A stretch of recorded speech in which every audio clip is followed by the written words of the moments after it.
안녕하세요. 만나서 반갑습니다. 여러분들과 같이 중급 한국사 강의를 진행하게 될 김영준입니다.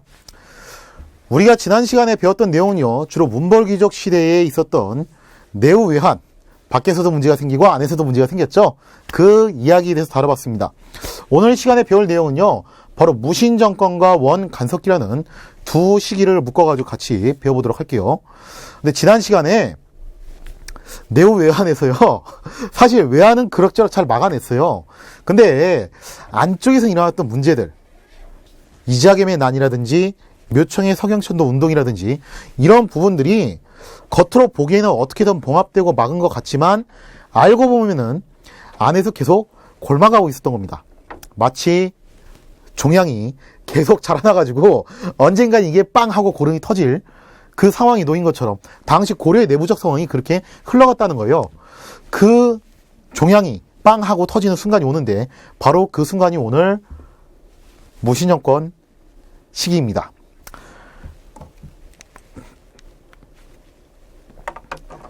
지난 시간에 묘청의 서경천도 운동 얘기하면서 마지막에 결국 권력을 잡았던 사람이 누굽니까? 최후의 권력을 잡았던 사람, 바로 문벌 귀족의 대표 주자였던 김부식이었죠. 근데 김부식이요, 자식 교육을 좀 잘못 시켰어요. 무슨 말이냐면은 역사 속에서 보면 이런 경우 굉장히 많이 봐요. 우리가 굉장히 대단한 사람이에요. 똑똑한 사람이었어요.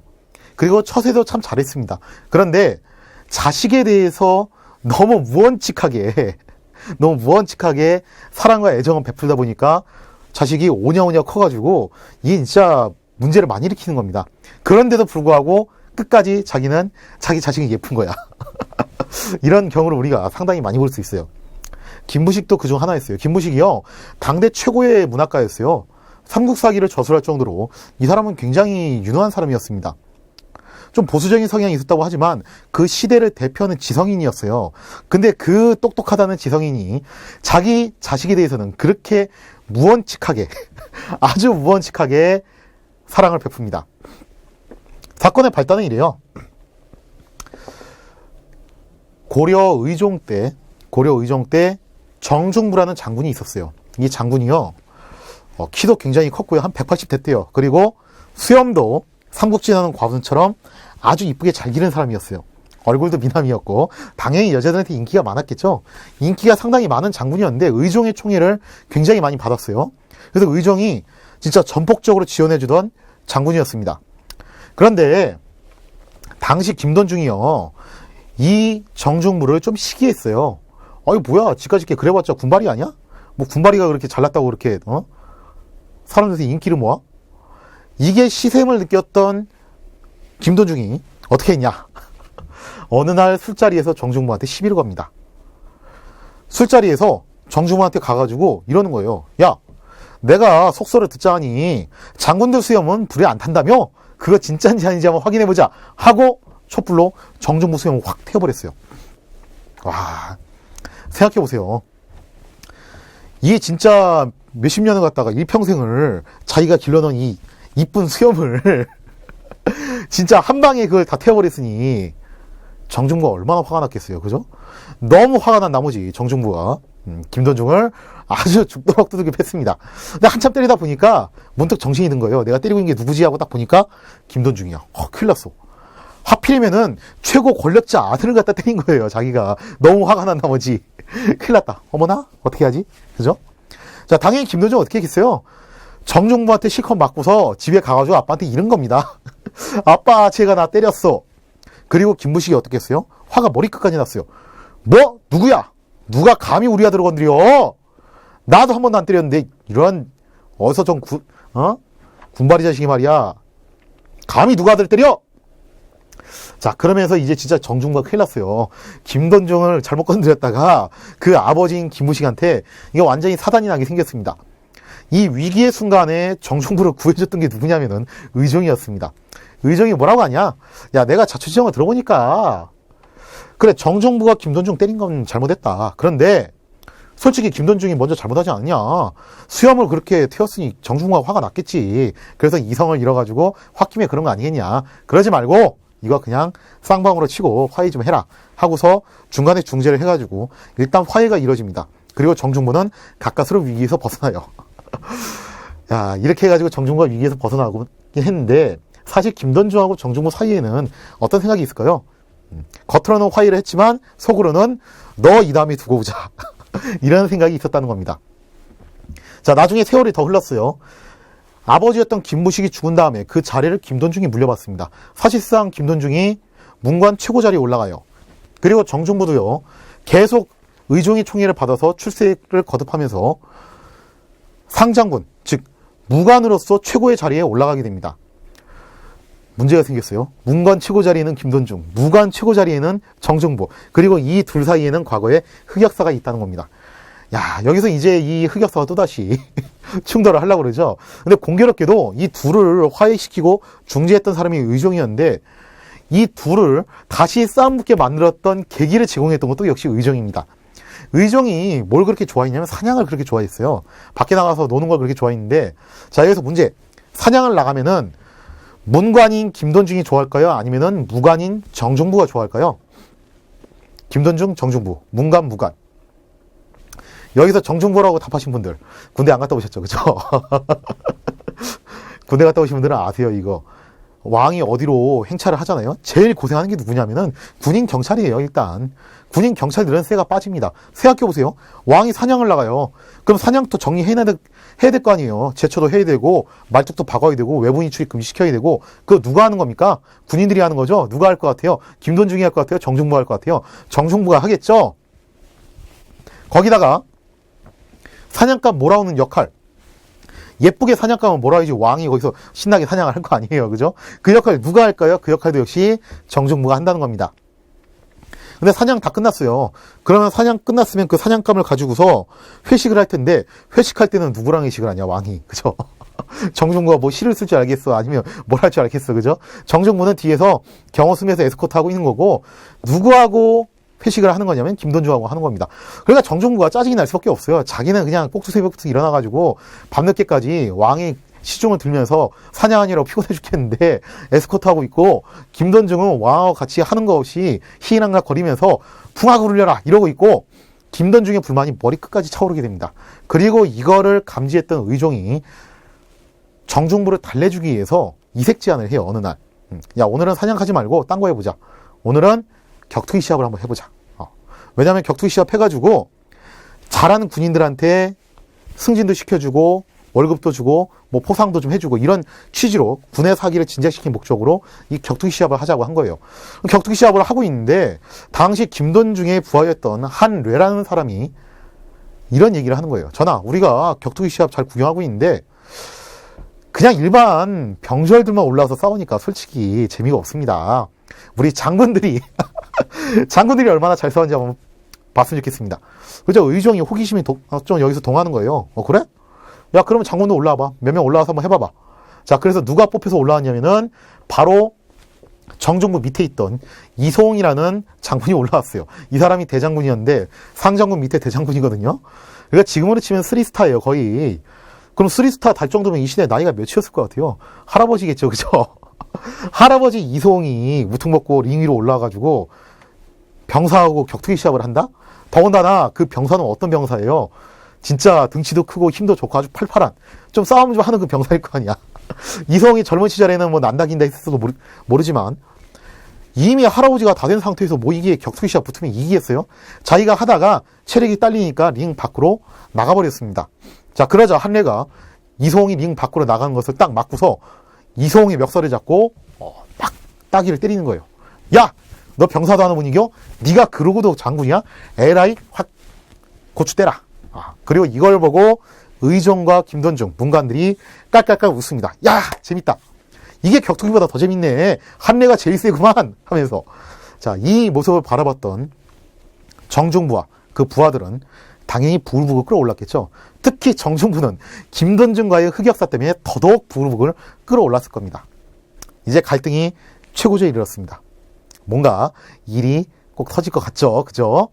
과연 어떤 일이 터지는지 한번 같이 살펴보도록 하시겠습니다.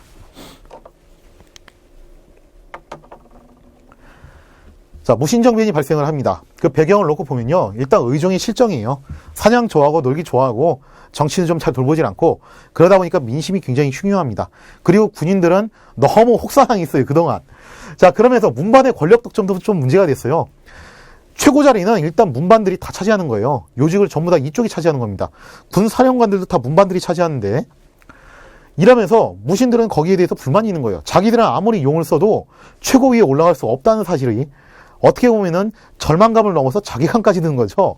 자, 그뿐만 아니라 군인전이 미지급되었다. 아, 이거 왕이 놀기 좋아하니까 국가 재정이 항상 부족해요. 그러다 보니까 이 군인전 지급도 좀 잘 안 됩니다. 이 군인전이란 것은 제가 예전에 설명드린 적 있죠, 그죠? 고려의 중앙군은 2군 6이고 이들은 군적에다가 이름을 올리고 직역을 세습하는 대가로 군인전을 받았다는 거예요. 즉 이게 월급이에요. 근데 월급 안 나오면 어떻겠습니까? 일할 만 안 나겠죠. 근데 왕이 사냥 가는 거 좋아해서 매번 동원은 돼야 돼. 동원은 그렇게 많이 됐는데 월급은 안 나와. 얼마나 짜증이 나겠어요. 자, 그러면서 그 불만이 쌓여서 폭발하는 사건이 뭐였냐면 바로 보현원 사건입니다. 제가 좀 전에 설명드렸던 바로 그 격투기 시합. 그날이 일어났던 바로 그날 밤. 그 사건이 일어났던 바로 그날 밤에 일이 터집니다. 왕이요, 이 격투기 시합을 딱 보고 난 다음에 보현원이라는 곳에 가가지고 여기서 하룻밤 묵었어요. 그리고 정중부는 자기 부하들을 불러 모읍니다. 더 이상 도저히 참을 수 없다. 오늘이 디데이다. 지금부터 문관을 상징하는 모자를 쓴 놈들은 모조리 다 죽여라. 그리고 무신들은, 군인들은 자기 편이라는 것을 확실하게 하기 위해서 오른쪽 어깨를 드러났대요. 자, 그리고 나서 대대적인 학살이 감행이 됩니다. 당연히 정정부가 그렇게 미워했던 김돈중 제거당했고요. 당시 문관 계열에 있었던 사람들은 대대적으로 숙청을 당해서 상당히 많은 사람이 죽임을 당했어요.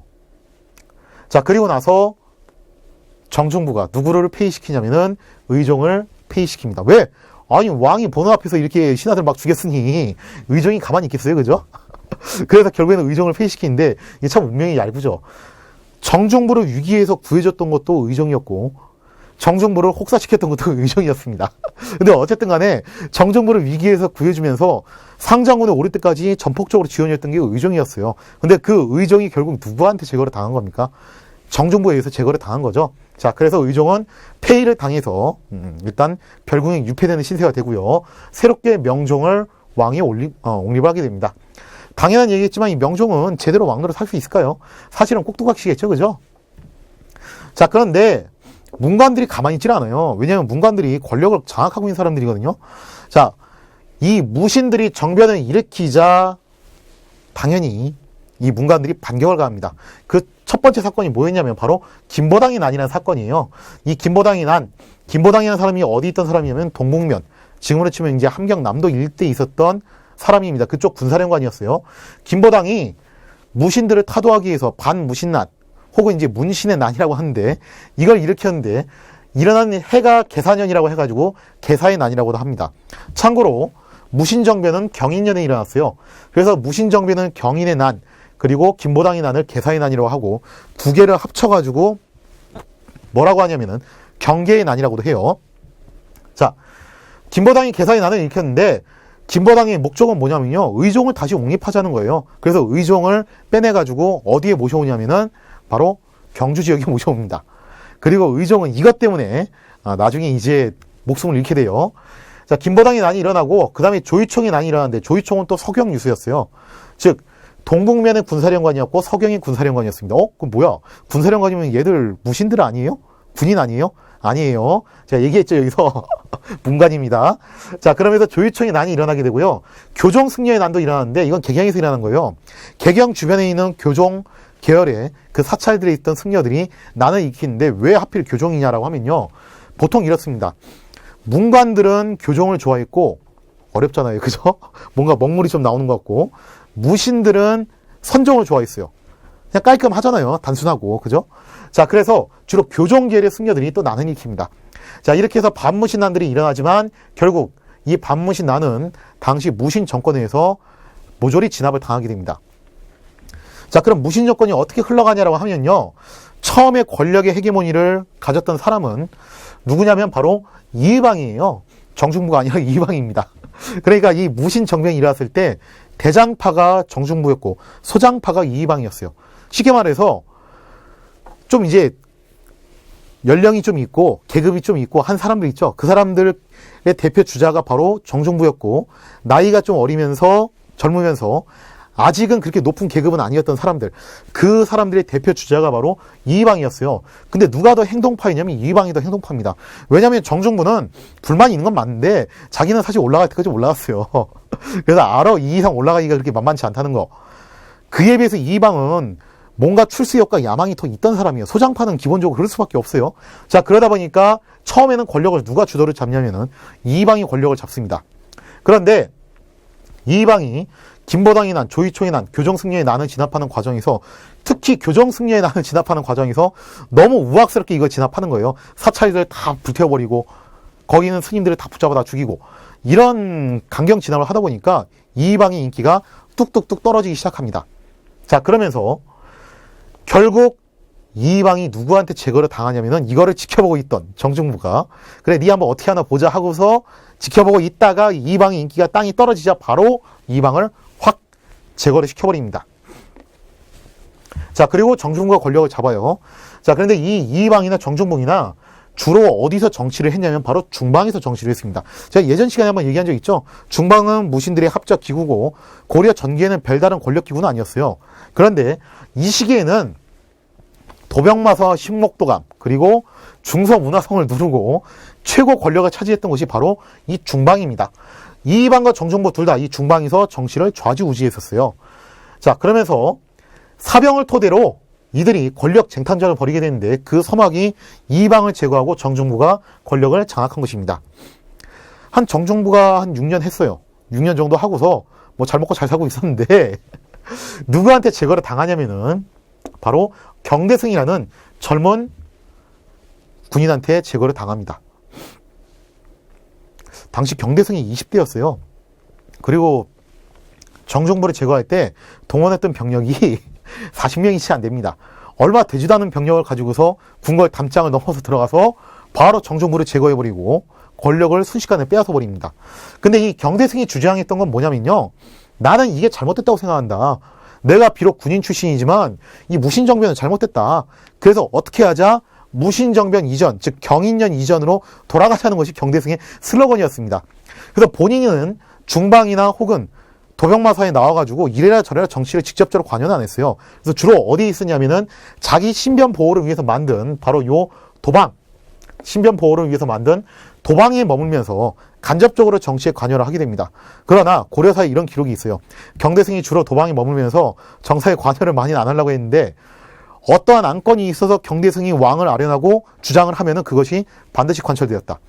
즉 경대승의 파워도 엄청났다는 거예요. 이게 본인이 안 하려고는 했다고는 하지만 막상 한번 얘기하면 그 발언권과 그 파워가 앞에 있던 이방 정중부 못지 않았다는 겁니다. 경대승도 엄청난 권력을 누렸는데 오래 못 살았습니다. 경대승은 또 나이도 젊은 사람이 30도 안 돼가지고 그만 세상을 떠났죠. 자, 그러면서 여기서 좀 희한한 행동을 보여요. 후대에 조선 중종이 그렇거든요. 참 비슷한 행동을 하게 되는데 이 두 명의 왕이, 고려의 명종과 조선의 중종은 뭔가 행동 패턴이 상당히 유사합니다. 명종 입장에서는 이방과 정중부 죽었고 그 다음에 경대승이 죽었어요. 즉 고려의 정권을 졌다 폈다 하는 최고 군인들이 싸그리 다 죽은 겁니다. 절호의 기회잖아요. 자기 권력을 강화시킬 수 있는 이런 찬스가 없는 거예요. 근데 그 찬스를 그냥 날려먹어요. 왜? 불안한 거예요, 자기는. 희한해, 진짜. 얘들 때문에 기 한번 못 펴고 살았는데 정작 얘들이 없어지니까 불안한 겁니다. 혹시 누군가가 내 자리를 노리고서 반란을 일으키면 어떻게 하지? 나를 보호해줄 강력한 누군가가 있었으면 좋겠는데 그 누군가가 누군가이냐면 바로 이방입니다. 이의민이에요. 자, 이의민, 이의방. 이의민, 이의방. 이름이 비슷하죠. 이걸 가지고서 오해를 하시는 분들이 계세요. 둘이 무슨 뭐 형제 관계? 아니면 뭐 사촌 관계? 전혀 상관없어요. 이의민은 경주이시고 이의방은 전주이시예요. 이 사람은 전라도 사람이고 이 사람은 경상도 사람입니다. 전혀 상관이 없어요. 그 혈연적으로. 자, 이의민에 대해서 좀 설명을 할게요. 이의민은 경주 지역에서 이건 진짜 속된 말로 상놈 중에서 최고의 상놈이었어요. 왜 그러냐면은 아버지가 소금장수예요. 어머니는 또 기생이었습니다. 그러니 이건 천민 중에 천민이었죠. 이의민은 삼형제 중에서 막내였는데 당시 경주 바닥에서 이의민 삼형제 모르면 간첩입니다. 이 삼형제가 얼마나 개망나니 짓거리를 하면서 돌아다니는지 사고라는 사고는 다 치고 다니는 거예요. 너무 사고를 치니까 경주 지역의 수령이 어느 날 이의민 삼형제를 체포를 했습니다. 그리고 저놈들을 어떻게 해라, 매우 쳐라, 언제까지? 죽을 때까지. 그래서 결국에는 이의민의 두 형은 곤장이 맞아서 죽었어요. 그런데 이의민은 어찌나 사람이 등치도 좋고 맷집이 좋은지 아무리 때려도 얘가 안 죽는 거야. 끄떡도 없어요. 자, 그래서 결국에는 경주 지역의 사또가 타협을 하죠. 야, 너가 참 맷집이 굉장히 좋고 등치도 좋고 힘도 장사고 하니까 네가 좀 매를 때려도 잘 버티는 것 같은데 너 잘 생각해봐. 네가 아무리 그렇게 맷집이 좋아도 맞다 보면 언젠간 니도 죽겠지. 너한테 선택지를 줄게. 이 선택지를 네가 한번 골라봐. 1번 이대로 맞아 죽는다. 2번 안 맞고 군대 간다. 여러분 뭐 할 거예요? 맞아 죽을 거야? 아니면 군대 갈 거야? 이거 버나마나 아니에요? 나중에 제가 신문지 하면서 얘기하겠지만 고려시대의 천민은 군대를 가지 않았습니다. 원래 군대 안 가는 사람이었어요. 근데 이민이 뭐 이제 울며 겨자 먹기로 군대 가겠다고 한 거죠. 이대로 일단 맞아 죽게 생겼는데. 자, 그래서 이민이 군대 가겠다고 하니까 야, 그래, 너는 솔직히 등치도 좋고 힘도 세고 맷집도 있으니까 일반 지방군은 아니고 내가 네 중앙군을 밀어줄게 하고서 추천을 해줘가지고 누구 밑으로 들어가냐면 바로 이의방 밑으로 들어갑니다. 자, 이의방 밑으로 들어갔는데 여기서 이의민이 아주 맹활약을 합니다. 어떤 활약을 하냐? 아까 의정이 진짜 좀 천덕꾸러기가 돼버려요. 왜냐면은 의정을 펴고 명정 옹립한 순간부터 사실 의정은요 뜨거운 감자입니다. 어떻게든 처리를 해야 되는데 당시 사람들 입장에서는 왕을 함부로 죽이기가 참 그래요. 조선시대에도 연산군과 광해군이 폐위당한 다음에 결국엔 죽이지 못했어요. 이 사람들을 자연사할 때까지 내버려 둔 수밖에 없다는 거예요. 당시 고려 사람들도 마찬가지였습니다. 의정을 폐위하긴 했는데 이걸 죽이기가 만만치가 않아요. 의정이 죽어주면은 자기들한테 참 좋을 것 같은데 의정을 죽이기는 그렇다는 겁니다. 알아서 죽어줬으면 좋겠는데 알아서 죽을 것 같지도 않아. 그러니까 즉 쉽게 말해서 고양이 목에다 방울을 달아야 되는데 그거 누가 달 거냐? 이거 가지고 옥신각신 하는 거예요. 의정을 누군가가 제거했으면 좋겠는데 야 네가 한번 해보지 그래? 아 그걸 내가 왜 해? 네가 해 그냥. 야 그걸 내가 왜 하냐? 야 네가 한번 해봐. 아이 그 내가 왜 하냐? 이러면서 서로 떠넘기기 바쁘다는 거예요.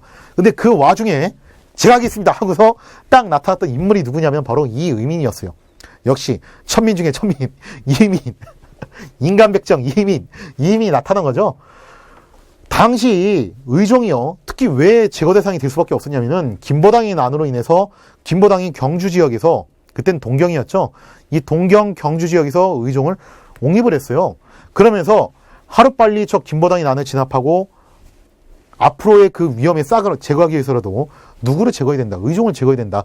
여기에 이해가 일치를 하게 됩니다. 다만 누가 할래 했을 때 서로 하기 싫다고 했을 뿐이에요. 근데 여기서 제가 하겠습니다 하고서 이미 나선 겁니다. 마침 경주 지역은 제 고향입니다. 제가 한번 가서 해보겠습니다.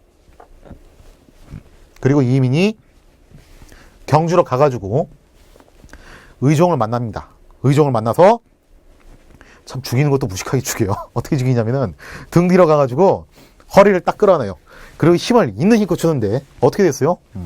힘이 진짜 장사였어요. 얼마나 힘을 세게 주는지 이민이 힘을 줄 때마다 갈비뼈가 또그닥 또그닥 또그닥 등뼈가 마디마다 또그닥 또그닥 또그닥 그러면서 의정이 하다가 죽어서 의정이다 는 아니고 어쨌거나 그렇게 굉장히 고통스럽게 죽게 됩니다. 근데 여기서 상황이 바뀌었어요. 누가 정권을 장악했냐면은 정종보를 죽이고 경대승이 정권을 장악해버립니다. 이러면서 이의민이 졸지에 완전히 역적 중에 역적이 됐어요. 왜냐하면 경대승이 주장한 게 뭐였습니까? 아까 제가 좀 전에 말했죠. 무신정변 이전으로 돌아가자. 근데 보니까 저 이의민 저런 감히 왕을 갖다가 시해를 해 저런. 자 그러자 이의민이 경대승이 무서워서 경주에 그냥 있었어요. 나 이거 개경을 올라갔다가 큰일 나겠다 하고서. 그리고 경대승도 이의민을 잡으려고는 했는데 경주 지역에서 반란을 일으킬까봐 잡지는 못하겠고 일단은 내버려뒀습니다. 자 그러면서 서로 대치하던 와중에 경대승이 그만 일찍 세상을 떠나면서 이의민한테 공이 넘어오는 거예요. 명종이 가만 생각해보니까 나를 보호해줄 수 있는 유일한 인물은 누구냐 지금 이의민밖에 안 남았다는 겁니다. 왜냐하면 그 의종을 시해할 정도로 막가파였어요. 이건 반대로 말하면은 이의민 입장에서는 자기하고 운명 공동체라는 거예요. 의종을 시해할 정도였기 때문에 자기하고 한 배를 탄 그 상황이 그 운명이 이의민밖에 없다는 겁니다. 자, 이의민한테 러브콜을 하죠. 이의민이 옳다구나 하고 개경은 올라옵니다. 그리고 이의민이 권력을 장악하게 돼요. 당시 이제 경대승이 죽자마자 도방은 없어지게 되고요. 이의민이 다시 예전에 이의방 정중부가 그랬던 것처럼 중방을 중심으로 정권을 농단하게 됩니다. 자, 그러다가 이의민은 또 누구한테 제거를 당하냐면 자기 밑에 있었던 최충원에게 제거를 당합니다. 최충원은요, 새로 이제 기구를 만들어요. 야, 이런 기구들 다 됐고 내가 새로 하나 만들게 하고서 교정도감이라는 걸 만들어서, 중요해요. 교정도감이라는 걸 만들어서 자기 스스로 교정별감에 취임을 해서 국정을 총괄하게 됩니다.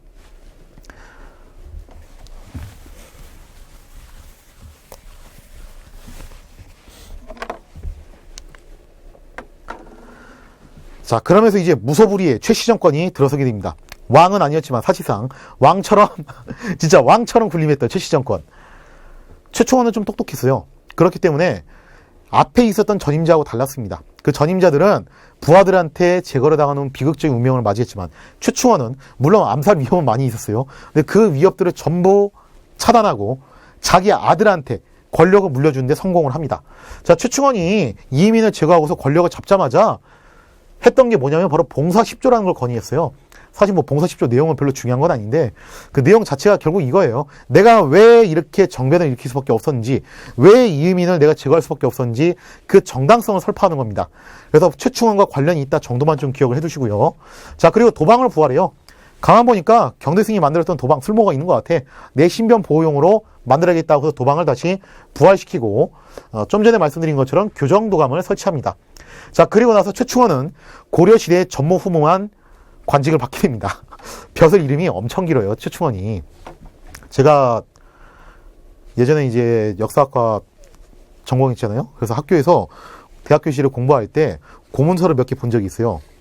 그러니까 과거 시험에 합격했던 그 홍패 이제 수결하는 그 명단 이름을 갖다 쭉 본 적이 있는데 최충원 그 수결한 명단이 있더라고요. 보니까 이름이. 근데 무슨 관직이 두 줄이야, 이 사람. 진짜 길어요, 이름이. 뭐 군사권, 인사권, 정치, 그 최고 국정 정무권 뭐 다 가졌어요, 이 사람. 그 정도로 막강한 권력을 누렸던 게 바로 최충원입니다. 그리고 최충원은 안정적으로 이 권력을 누구한테 물려주냐면은 자기 아들인 최후한테 물려줍니다. 최후는요, 여기서 한술 더 떠서 정방이라는 걸 설치를 해요. 그러니까 앞에 있던 뭐 교정도감 도방이 없어진 게 아니라 여기다가 추가로 설치한 거예요. 정방을 설치해서 이제 뭘 자기가 차지하냐면은 아주 참람되게 인사권을 장악합니다. 참고로 저 정방이 어디 있는 줄 아세요? 저게 최후의 안방이 있었어요. 이게 소위 말하는 안방 인사죠, 그죠? 안방에 앉아가지고 자기 원하는 사람한테 자기 입방한 사람한테 원하는 자리를 주는 거예요. 자, 그 다음에 사실 최씨 정권이 그래도 기존에 있었던 무신 정권들보다는 조금 세련됐다는 건 이런 겁니다. 서방이라는 걸 설치를 하는데 문신들을 정치에 배제한 건 아니에요.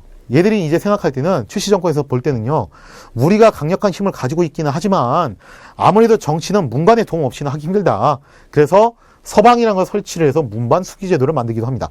야, 내가 궁금한 거 있을 때, 모르는 거 있을 때 니들 빨리 와서 도와줘야 돼 하고 당직 세우는 거죠. 자, 그 다음에 또 중요한 게 바로 요 삼별초죠. 당시 이제 최후가 생각해 볼 때는요, 인사권 갖고 있고 정무권 갖고 있고 도방을 통해서 신변보호도 하고 있어요. 근데 이걸로도 뭔가 부족해. 뭔가 부족하고 하나가 더 있어야 될 것 같아. 그래서 만든 것이 바로 삼별초입니다. 즉 군사권을 갖고 있긴 하지만 자기가 직접적으로 움직일 수 있는 사병 조직이 필요하다고 판단을 한 겁니다. 자, 그러면서 최씨 정권의 사병 조직으로 처음에는 삼별초가 좌우별초로 시작됐어요. 좌우별초로 시작됐다가 나중에 뭐가 추가되냐면은 신의군이라는 것이 추가됩니다. 이 신의군은 뭐 하는 존재냐면요, 몽고하고의 전쟁 때 몽고군에게 포로로 붙잡혔다가 탈출해온 사람들이에요. 그러다 보니까 몽고에 대한 적개심이 굉장히 강하겠죠. 그래서 이 신의군은 대몽 전쟁 때 최전선을 담당했던 굉장히 중요한 역할을 했던 중추 부대였습니다. 그래서 이 세 개를 합쳐가지고 삼별초라고 이야기를 해요. 그리고 이 삼별초는요, 근본적으로 어떤 성격을 갖고 있는 거냐면은 바로 최씨 정권의 사병 조직의 성격을 지니고 있다. 자, 그 다음에 사회적 혼란 놓고 보면요, 일단 어떤 풍조가 있었냐면요, 한번 생각해 보세요. 정정부가 이의방 제거하고 그 자리 차지했어요. 경대승이 정정부 제거하고 그 자리 차지했습니다. 그리고 경대승이 죽고 난 다음에 이의민이 그 자리로 올라갔어요. 그리고 이의민 제거하고 최충원이 그 자리 차지했어요. 최충원도 수많은 암살 위협이 있었지만 그걸 잘 막아내고 최후에게 물려줬습니다. 구도가 이렇게 올라가는 건데 가만 보면요. 뒷사람이 앞사람 제거하고 자꾸 그 자리 차지한 거예요. 더군다나 이들 중 태반은 아랫사람이 윗사람을 제거한 하극상이었다는 겁니다. 그래서 이 시대의 사회적 풍조는요. 바로 하극상의 시대였다는 거예요. 자, 거기다가 무신들이 처음에는 차별 대우로 인해서 불만이 가득했어요. 그래서 자기들이 정권을 잡았는데 아니 그러면은 자기들은 문관들처럼 하면 안 되잖아요. 자기들은 문관들처럼 하면 안 되고 공정하게 정치를 운영하면서 청렴하고 깨끗하게 살아야 되는데 이게 권력이라는 게 그렇지 않습니다. 군인들도 권력 맛으로 보더니 문관들 못지않게 아주 사치와 향락을 일삼게 된다는 거예요. 그러면서 토지를 침탈하게 되면서 농민들의 생활은 더더욱 궁핍해지게 됩니다. 자, 이렇게 되면서 이 시대에는요, 사회적 혼란과 더불어서 엄청난 농민 봉기가 많이 나게 되는데, 대표적으로 남적의 봉기가 있습니다. 자, 이 남적의 봉기에서 먼저 망이 망소이의 난. 딱 이름 들어보니까 이거 진짜 천민 같죠? 그죠? 이 사람들. 어디에서 일어났냐면은 예전에 몇 번 언급했어요. 공주 명학 소. 중요합니다. 제가 얘기했었죠. 통일신라 시대에 하층민들이 살고 있었던 특수행정구역, 향과 부곡, 고려시대도 있었어요. 그런데 고려시대는 여기 하나가 더 추가된다고 했습니다. 뭐가? 바로 수공업자들이 몰려 사는 소. 그러면 이 공주 명학소에 살던 망이 망소이는 수공업자 계열이겠구나라는 것을 우리가 어림짐작할 수 있습니다. 자, 이들을 중심으로 공주 명학소에서 농민 봉기가 일어나게 되고요. 자, 그 다음에 원문에서는 김삼이의 난이, 그리고 초전에서는 효심의 난이, 이러면서 남부 지역에서 여러 개의 반란 사건이 일어납니다. 그뿐만 아니라요, 당시 사회적으로 엄청나게 쇼킹했던 사건이 하나 있는데, 그 사건이 뭐냐면 바로 요 만적의 난이에요. 이건 진짜 엄청난 사건이었어요. 이 만적이 누구였냐면요, 이 최충원의 산호비였습니다. 야, 이게 진짜 엄청난 건데, 제가 한번 이거 여쭤볼게요. 여러분들 좀 기분 나쁜 비유일 수도 있는데 이게 진짜 현실이 그래요. 밖에 나가면은 사회에서 여러분들이 대우를 더 받을 것 같아요? 아니면은 대기업 총수가 기르고 있는 강아지가 더 대우를 받을 것 같아요? 진짜 참 거시기한 질문인데 생각해보세요. 아무리 강아지라고 해도 대기업 총수가 애주증지하는 강아지면 얘기가 달라져요. 대우가 달라진다는 거예요. 왜? 그 강아지한테 잘해주면 누구한테 연이 닿는 겁니까? 대기업 총수하고 닿는 거죠. 재벌하고 연이 닿는다는 거예요. 마찬가지예요. 일반 평민보다도 최충원의 노비였던 만적이 훨씬 더 위세등등합니다. 거기다가 더 배불리 잘 먹고 잘 살 수 있어요. 근데 그 만적이 반란을 일으키다가 실패하고 결국 붙잡힙니다. 붙잡혀가지고 죽임을 당하는데 죽기 전에 최충원이 물어봐요. 야, 솔직히 내가 너한테 섭섭하게 대해준 적이 없는데 너 왜 반란 일으키려고 했냐? 네가 내 밑에 노비로 있으면은 아무리 노비라고 해도 그렇지 너 일반 평민들보다 훨씬 더 네 잘 먹고 잘 살 수 있잖아. 더 떵떵거릴 수 있잖아. 근데 너 왜 반란 일으켰니? 라고 하자 만적이 뭐라고 대답하냐? 아니 이보시오 주인나으리. 주인나으리도 상관이었던 이민을 죽이고 그 자리 차지한 거 아닙니까? 그래서 나도 그렇게 하려고 했습니다. 뭐 잘못된 거 있습니까? 최충원이 막 뒷목 잡고 쓰러지는 거죠. 자, 그러면서 만적이 했던 유명한 말이 있습니다. 이 세상에 왕후 장상의 시가 따로 있습니까? 왕이 되고 장군이 되고 재상이 되고 그런 시할머니가 따로 있냐 이겁니다. 자, 그래서 이 시대는요, 만적의 난을 보면요, 이게 일종의 신문 해방 운동의 성격을 갖고 있다고는 하지만 근본적으로는요, 하극상의 풍조, 하극상의 시대였다는 거예요. 그러니까 사회가 계속 혼란스러울 수밖에 없는 처지입니다. 자, 그거 말고도 뭐 기타적으로도 반란이 참 많이 일어났어요. 경주 지역에서는 이비 발자의 난, 그리고 서경에서는 최강수의 난, 그리고 담양에서는 이연녀의 난, 이런 반란과 농민 봉기들이 끊임없이 일어났던 사회적으로 혼란스럽고 하극상이 만연했던 시대가 바로 무신 정권 시대였다. 이렇게 기억을 해두시면 되겠습니다.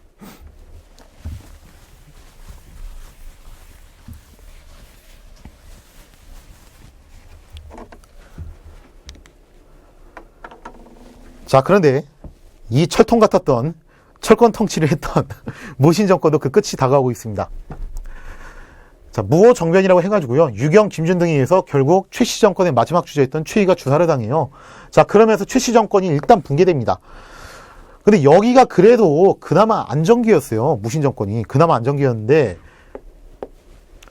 김준과 이면, 그리고 이민무 요 기간을 거치면서 무신 정권은 급속도로 붕괴하기 시작합니다. 그 원인이 있어요. 결정적으로 이 무신 정권을 붕괴시킨 원인은 사실 내부에서 온 게 아니라 외부에서 왔습니다. 어떤 사건이라면 바로 원간 섞여 오게 됩니다. 이게 도대체 무슨 사건이냐? 오늘의 핵심 주제 둘 중 하나였죠, 그죠? 하나는 무신정변이었고 하나는 원간석기였어요. 원간석기는 무엇이냐? 고려가 몽고하고의 전쟁에서 패배하면서 결국 몽골의 밑으로 들어가게 돼요. 그래서 일제 식민지처럼 식민 지배까지는 아니었지만 그 밑에 복속을 하면서 충성을 다짐하게 됩니다. 그 시대가 오면서 몽골과의 전쟁을 주도했던 무신 정권은 몰락을 하게 되고 이제는 누가 득세를 하는 겁니까? 바로 몽골에 빌붙어가지고 아첨했던 친원파가 득세를 하게 됩니다. 자, 그러면서 100년에 걸쳤던 이 무신 정권이요 몰락을 기하게 됩니다. 시작 자체가요 여기다 제가 안 써놨는데 1170년에 시작해요. 그리고 딱 끝났을 때가 1270년, 정확하게 만기 1년 만에 끝나게 돼요.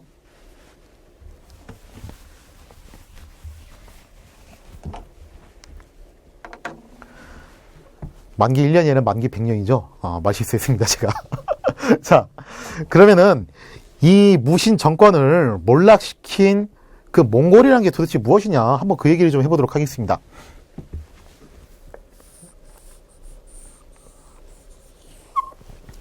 잠깐 세력 지도로 그리면 이래요. 여기가 고려였어요. 그죠?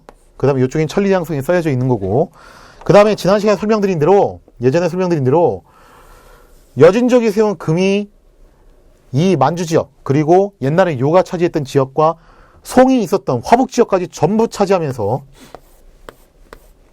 굉장히 막강한 지국을 구성했다고 그랬어요. 그리고 송은 어떻게 됐습니까? 남쪽으로 쫓겨가가지고 양자강 이남으로 쫓겨가서 여기서 남송 정부로 전환합니다. 그러면 이 몽골이라는 애들은 어디 있냐면요, 바로 요 북쪽에 고원지대에 있던 애들이에요. 원래 이 몽골 쪽에 있었던 그 부족들은요, 여러 개의 부족으로 나뉘어서 서로 치고받고 싸우고 있었습니다. 그런데 아주 걸출한 인물이 태어납니다. 그 사람이 누구냐? 세계사적으로 유명한 사람이죠. 바로 태무친이라는 사람이 태어나서 전 부족을 통일하고 칭기즈칸에 올라갑니다. 여기서 대충 눈치채셨겠지만 칭기즈칸은 사람 이름이 아니에요. 그거는 왕 중에 왕이라는 뜻의 그런 명칭이고, 이 사람의 본명은 태무친, 무쇠처럼 튼튼한 사람, 이런 뜻입니다. 자, 태무친이 몽골에 있는 전 부족을 통일하고 칭기즈칸에 즉위하면서 서화학 그리고 금, 이 나라들을 정벌을 하면서 세력을 점점 확대시키기 시작합니다. 즉 장성을 넘어서요, 이 커다란 금을 무너뜨려 버려요. 거기서 만족하지 않고 칭기즈칸은 또 서쪽으로 진격을 해가지고 중앙아시아를 거쳐가지고 동유럽까지, 중동과 동유럽까지 대대적인 원정을 떠나게 됩니다. 당시 몽골군이 막강할 수밖에 없었던 이유는요, 뭐 때문에 그러냐면은 김하수 때문에 그렇습니다. 몽골인들은 말을 진짜 잘 탔어요. 1인당 말을 갖다 한 대여섯 匹 끌고 다닌 건 기본이었습니다. 이렇게 말을 끌고 다니면요, 자기가 말을 이렇게 딱 타고 다니잖아요. 어떤 장점이 있냐면은 말이 지쳐요. 그럼 쉴 필요가 없어. 말이 지쳤다 싶으면은 옆으로 탁 올라타는 거예요. 그리고 또 이 말이 지쳤다 싶으면 또 옆으로 탁 올라타고, 이런 식으로 쉬지 않고 행군이 가능합니다. 그래서 몽골인들은요, 한번 말에 타면은 한 보름 정도를 말에서 내려오지 않을 수 있다라고 그래요. 말 위에서 모든 게 가능한 사람들이에요. 그리고 또 말이라는 것은요, 진짜 굉장히 여러모로 쓸모가 많습니다. 이런 이동수단이 될 뿐만 아니라 만약에 무기가 없다, 그럼 어떻게 하면 돼요? 말의 뼈를 깎아가지고 화살촉을 쓰는 거예요. 식량이 없다? 말고기 먹는 겁니다. 천막을 쳐야 된다? 말의 가죽을 쓰는 겁니다. 이런 방식으로 말을 여러모로 활용을 하다 보니까 몽골군은요, 어떠한 환경에서도 적응할 수 있는 막강한 군대가 될 수 있습니다. 거기다 또 몽골군의 특징이 뭐냐면요, 밥 먹는 시간이 없었어요. 따로 얘들은. 왜 그러냐면은 이 유목민족이 먹는 그 음식 중에 하나인데, 양고기를 다져가지고 자루에 넣어요. 그리고 난 다음에 그거를 말 한 장 밑에 깝니다. 그리고 말을 계속 타고 가요. 그러면 사람의 압력에 의해서, 말을 탈 때 생기는 이 압력에 의해서 말 한 장 밑에 깔려있는 그 양고기 푸대가 어떻게 됩니까? 납작하게 눌리겠죠. 그죠?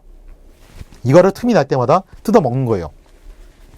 처음에 몽골군이 동유럽 지역으로 원정을 갈 때, 동유럽 지역에 있는 그 유럽인들이요, 너무 이상한 거예요. 도대체 쟤들은 언제 밥을 먹는지 모르겠어.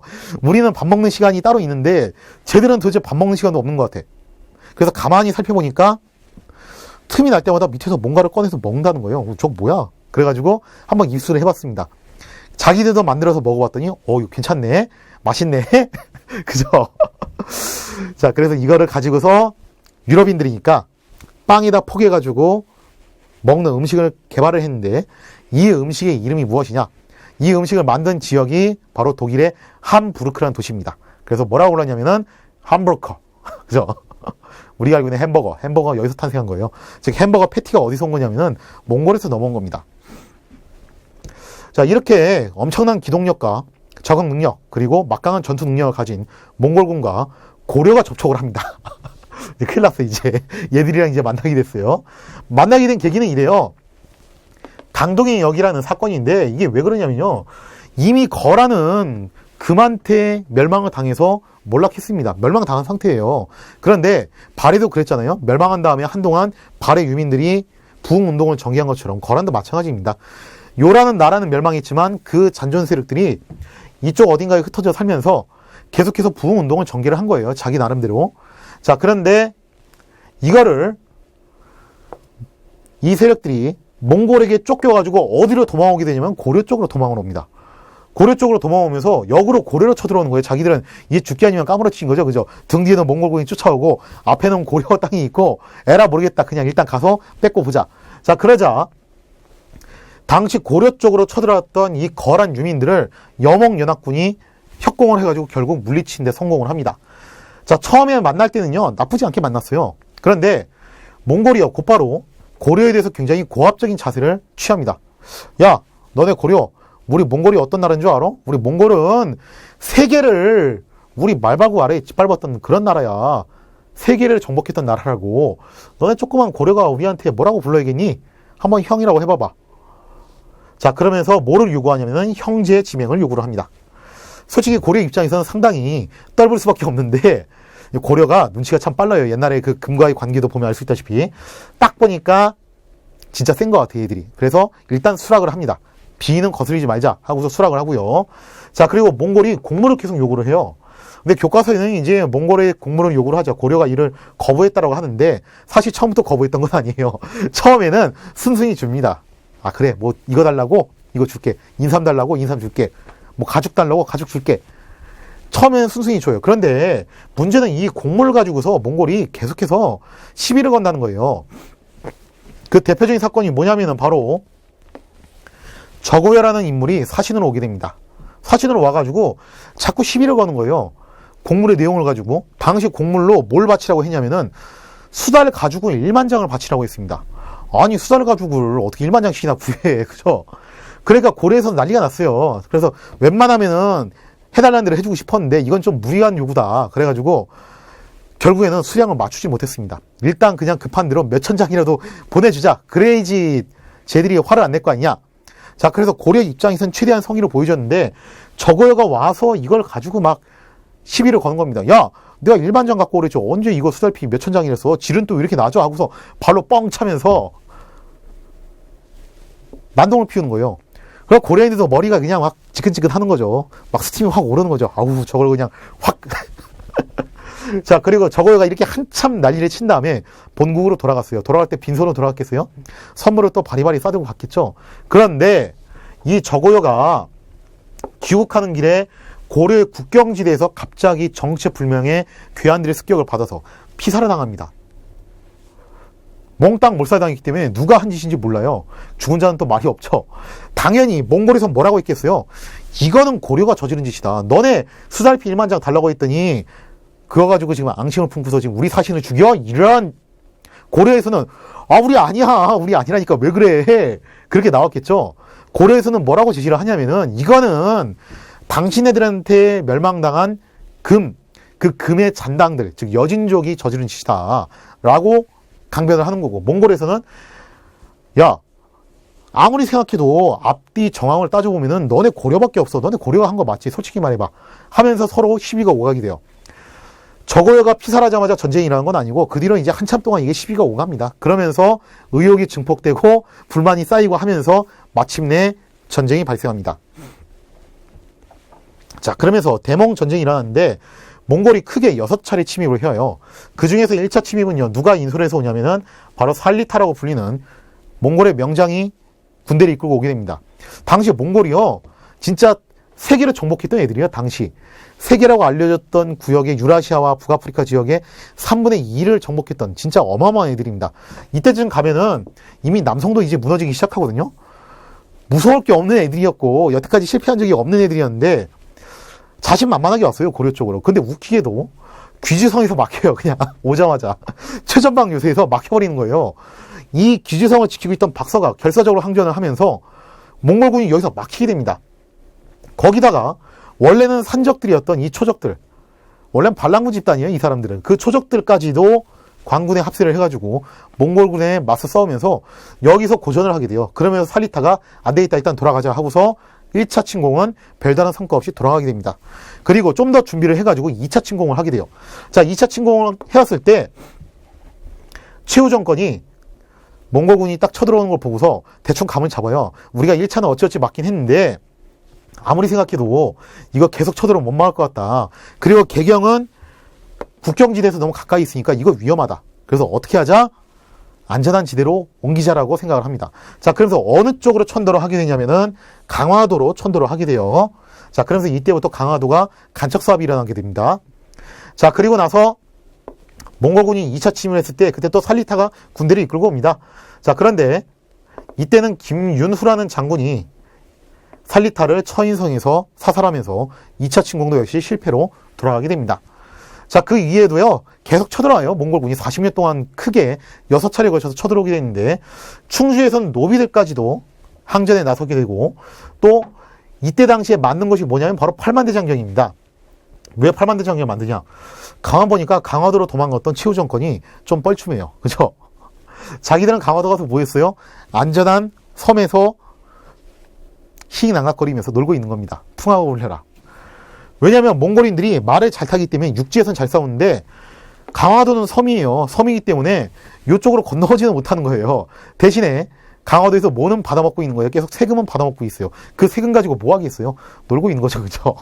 근데 그냥 놀자니 좀 미안해. 충주에선 노비들도 항전했다고 그러고 귀지에선 초적들도 항전했다고 하는데 자기들은 그냥 놀면 좀 미안하죠. 그래서 두 가지를 합니다. 한 가지는 뭐냐면은 팔만대장경을 조판합니다. 자, 여기서 문제, 거란이 쳐들어왔을 때 조판한 게 있어요. 그게 뭐죠? 초조대장경. 그죠? 바로바로 나와야 돼요. 거란이 쳐들어왔을 때도 불경을 한번 조판을 해요. 몽고가 쳐들어왔을 때도 마찬가지입니다. 그 분량도 엄청난, 무려 8만 장이 달하는 8만 대장경을 조판합니다. 왜 이거 조판했냐면은 논리는 이래요. 야, 몽골 애들은 진짜 센 애들이야. 얘들은 짱 무서운 애들이야. 몽골 애들은 세계를 정복했던 애들이라니까. 얘들하고 우리하고 싸우면은 우리가 솔직히 이길 것 같아? 우리가 못 이겨. 몽골군은 인간의 힘으로 막을 수 있다 없다? 막을 수가 없다. 그럼 누구의 힘을 빌려서 막아야 된다? 부처님의 힘을 빌려서 막아야 된다. 그런데 너네 아래 것들이 불경을 만들면은 약발이 떨어져요. 누가 만들어야 돼? 바로 우리 높으신 나으리들이 만들어야 돼. 그래서 우리가 강화도 간 거야. 니들 오해하지 마라. 우리 이거 만들려고 간 거야. 자, 그래서 팔만대장경을 강화도에서 조판을 하게 돼요. 자, 근데 이것만 하기엔 조금 미안하니까 대신에 원래 사병부대였던 삼별초를 육지로 보내가지고 대신 싸우게 합니다. 특히 이 중에서 신의군의 경우에는 몽골에게 포로로 붙잡혔다 돌아왔기 때문에 몽골에 대한 복수심이 굉장히 강해요. 그래서 이들의 경우에는 엄청난 활약을 하게 됩니다. 자, 그러다가 결과적으로는요, 무신 정권이 붕괴하는 계기를 마련하게 됩니다. 왜? 몽골의 침입에 대해서 근본적인 대책을 내놓지 못해요. 육지로 올라가서 화끈하게 싸우는 것도 아니고, 그렇다고 해서 평화조약을 맺으려고 한 것도 아니고 그냥 바다에 있으면서 세금이나 받아먹으면서 자기들은 띵까띵까 있는 겁니다. 당연히 사람들의 불만이 증폭될 수밖에 없겠죠. 자, 그러면서 마지막에 가서 몽골에서 회의를 해요. 야, 우리가 웬만하면 이런 말 안 하는데 너네 고려는 진짜 특수 케이스로 내가 쳐줄게. 왕이 항복선언을 하고 개경으로 나와라. 육지로 나와라. 이걸 출력 환도라고 하는데 그렇게만 해주면 우리가 너네 봐주겠다. 자, 그러자 왕도 이제 지긋지긋한 겁니다. 그러면서 결국 왕이 여기 오케이를 하게 되고 당연히 여기에 누가 반대를 하냐면 무신 정권은 여기 반대를 해요. 왜? 출력환도 하는 순간 그동안 전쟁을 주도했던 자기들은 끝장나는 거예요. 이 무신 정권은 여기서 제거를 당하게 됩니다. 그래서 무신 정권이 붕괴를 하게 되고 개경으로 돌아오게 되면서 이젠 새롭게 원의 간섭을 받는 원 간섭기 시대가 오게 되었다. 기억을 해두시고요. 피해 엄청났죠. 그 몽골군과 40년 동안 치고받고 싸웠으니 피해가 없을 리가 있겠어요? 몽골군이 바다 건너서 강화도로는 못 가겠으니까 진짜 경상남도, 전라남도 일대까지 돌아다니면서 온갖 분탕질에 다 치고 다닙니다.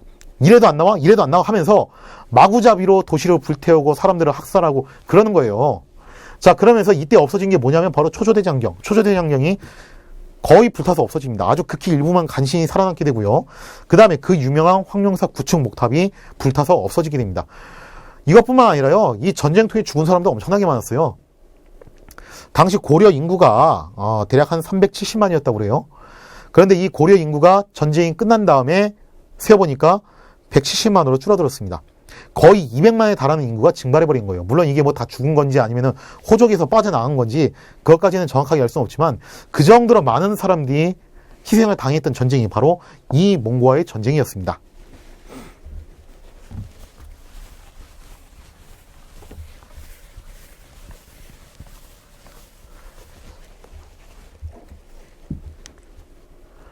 자, 몽골과의 전쟁 조금 이제 정리를 해보면 이래요.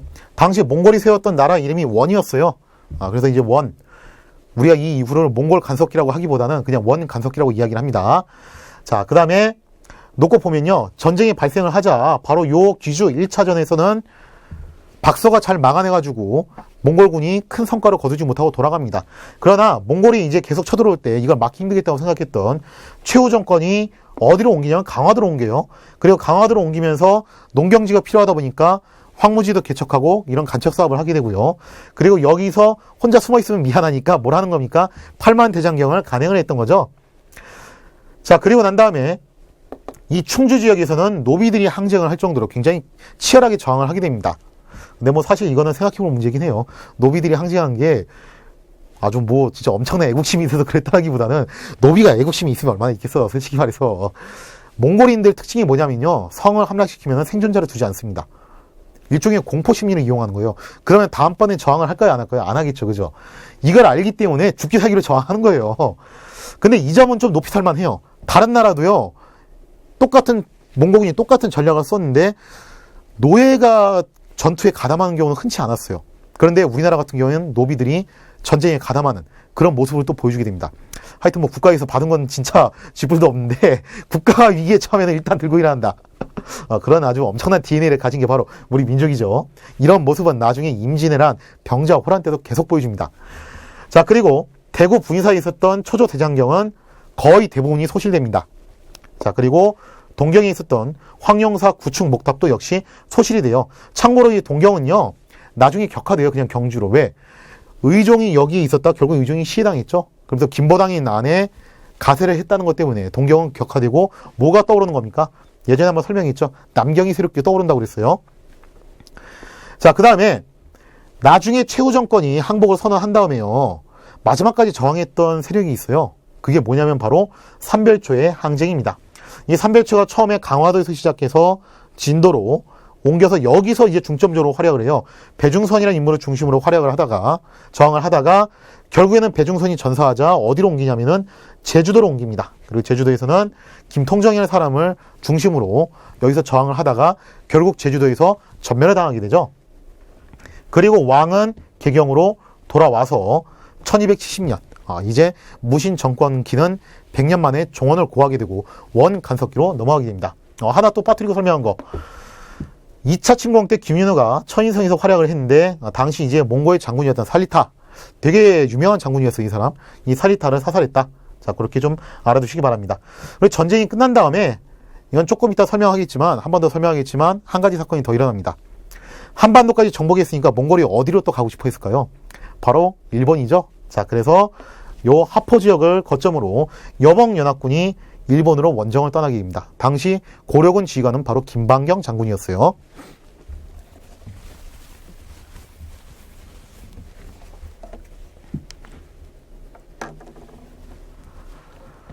자, 여멍연합군의 일본 원정, 그 배경 부분 설명을 해드리도록 하겠습니다.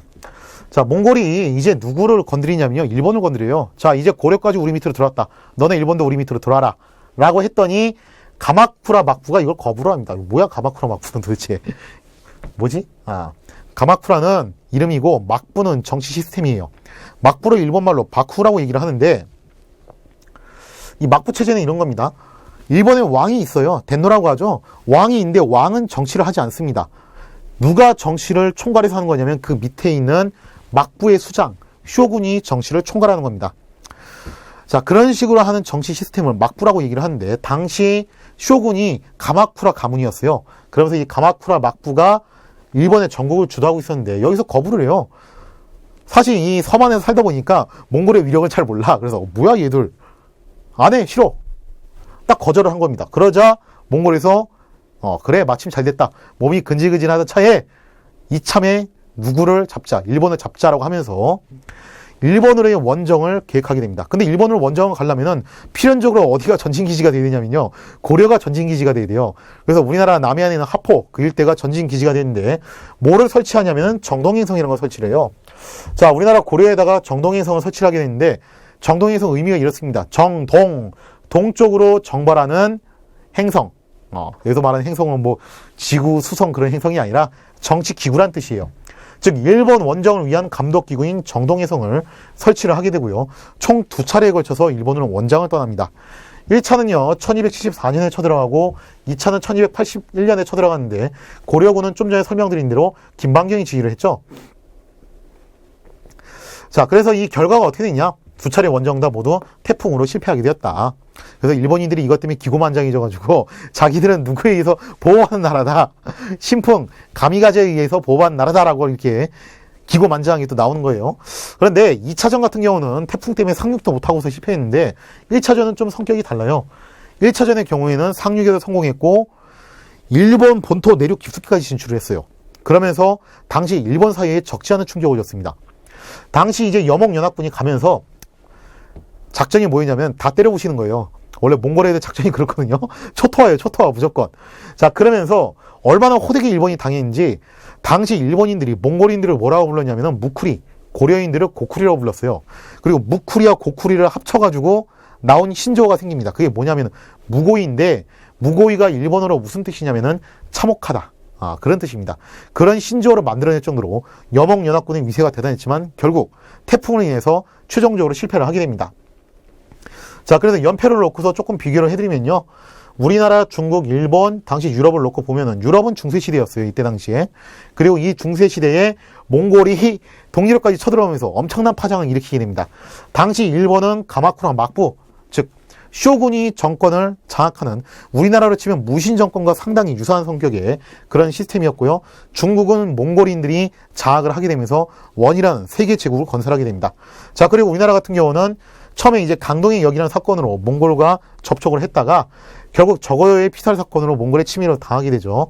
강화도로 천도에서 저항하다가 결국에는 개경으로 환도를 하고 몽골에게 항복을 선언하게 됩니다. 자, 여기서 조금 더 부연 설명하면요, 삼별초의 항쟁, 뭐 아까 한번 언급은 했지만 이게 왜 일어났냐면은, 삼별초는 무신 정권의 사병기구예요. 원래 시작이 그렇게 됐다고 그랬어요. 그래서 왕 입장에선 이 삼별초는요, 눈에 가시 같은 존재입니다. 저 삼별초가 자기 권력을 노린 적이 한두 번이 아니라는 거예요. 즉 무신 정권이 틈만 나면 이 삼별초를 통해서 왕을 협박하고 반대파를 제거하고 그랬다는 겁니다. 즉 몽골과의 전쟁에서 활약한 것도 맞지만 정치적인 특무기구의 역할도 했다는 거예요. 왕의 입장에서도 삼별초는 눈에 가시 같은 존재였고, 몽골 입장에서도 삼별초는 눈에 가시 같은 존재였습니다. 그래서 왕이 삼별초를 제거하기 위해서 그 명부를 몽골한테 건네줘요. 자, 그러자 삼별초가 큰일 났어요. 이대로 앉아있다가는 우린 다 죽게 생겼다. 그러면서 결국 삼별초가 배중선의 지휘하에 강화도에서 진도로 나와가지고 거기서 항전을 벌이게 됩니다.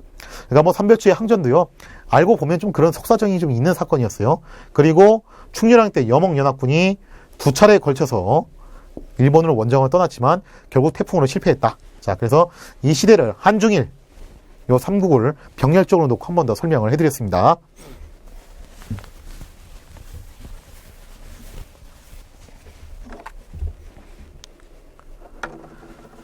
자, 간섭기의 정치 상황은 어땠냐? 일단 영토를 상실하게 됩니다. 당시 영토 어떻게 뺏겼냐라고 하면요, 자, 이렇게 놓고 보면은 먼저 쌍성총관부, 여기가 굉장히 중요한 건데 되게 중요해요. 쌍성총관부는 화주에 설치되어 있는 건데 여기가 오늘날의 함흥 일대입니다. 요 일대에 있는 쌍성 총관부를 일단 뺏기게 돼요. 그 다음에 두 번째로 동령 총관부를 뺏기는데 이거는 서경에 설치되어 있어요. 근데 생각해보세요. 서경은 개경 바로 코앞이죠. 그래서 충렬왕이 사정을 해요. 아이 형님 그러지 마세요. 여기는 우리 앞마당인데 앞마당은 솔직히 좀 그렇죠. 그래서 결국 동령부는 충렬할 때 회복을 하고 그냥 요동 쪽으로 옮겨갑니다. 명칭만. 자, 그리고 탐라총관부는 어디냐면 바로 제주도입니다. 제주도에 탐라총관부가 설치되면서 이때부터 이제 탐라 목장이 만들어지는데, 물론 여기 탐라 목장은 계속해서 몽골의 영향력이 있긴 하지만 충렬할 때 일단 탐라 총관부도 돌려받게 돼요. 그럼 이 두 개는 돌려받은 건데 얘는 못 돌려받았죠. 언제 돌려받을 거예요? 이거는 다음 시간에. 자, 그리고 내전 가서 봤습니다. 정동의 성이 없어지질 않아. 이게 일본과의 전쟁이 끝났는데 안 없어지는 거예요. 특히 정동행 성 중에서도 이문소라는 그 기구는요, 친원파를 보호하는 데 아주 결정적인 역할을 하는 그런 기구로 탈바꿈하게 됩니다. 자, 그리고 고려가 딴짓거리 하는지 안 하는지 감시하기 위해서 누구를 파견하냐? 다루가치를 파견해요. 감시인들이죠. 자, 그 다음에 고려는 부마국으로 전락하는데, 뭐 사실 부마국은요, 몽골이 뭐 고려한테 그렇게 하라고 해서 한 게 아니라 원래는 고려가 요청했어요. 이때 당시 고려 왕들은 기본적으로 이런 생각을 가졌습니다. 무신 정권 때 너무 처참할 정도로 왕권이 약화됐어요. 그래서 자신들의 실추된 왕권을 회복하기 위해서 좀 엉뚱한 생각을 하게 됐는데, 누구의 힘을 빌려서, 몽골의 위세를 빌려서 왕권을 회복하자. 그런 분위기가 계속 이어집니다. 그러나 이게 나중에 자충수로 다가오게 돼요. 자, 어쨌거나 처음 시작은 그렇게 되면서 부마국이 됐는데, 부마국은 뭐냐? 고려의 왕은 누구랑 결혼하겠습니다. 앞으로 대대손손 몽고 황제의 딸들과 결혼하겠습니다.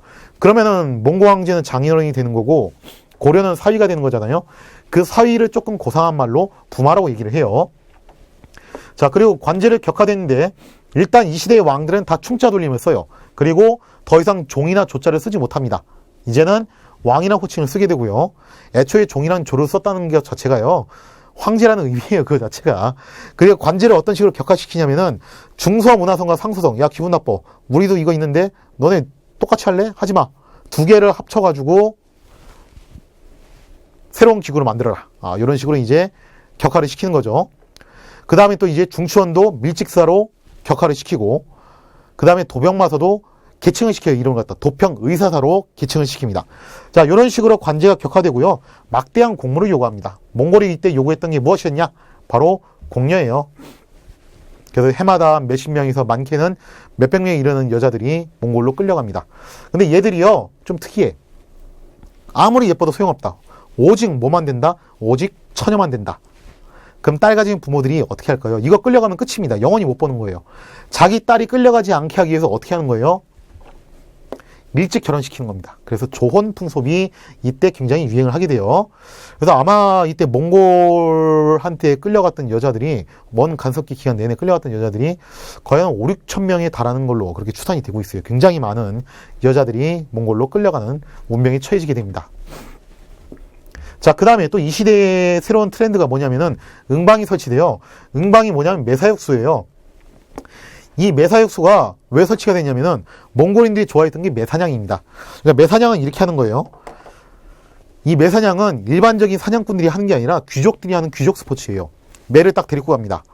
저 앞에 꿩이 보이네. 어떻게 하는 거예요? 매를 날려보내는 거예요. 꿩한테 가라 피카츄 하고서 매를 날려보내면 매가 끼룩끼룩 날아가겠죠. 매가 날아가면 꿩이 매가 온다는 것을 보고서 어떻게 해요? 놀라서 하늘로 슉 도망가려고 올라갈 거 아니에요? 그때 매가 공중전을 벌여서 꿩을 낚아채는 겁니다.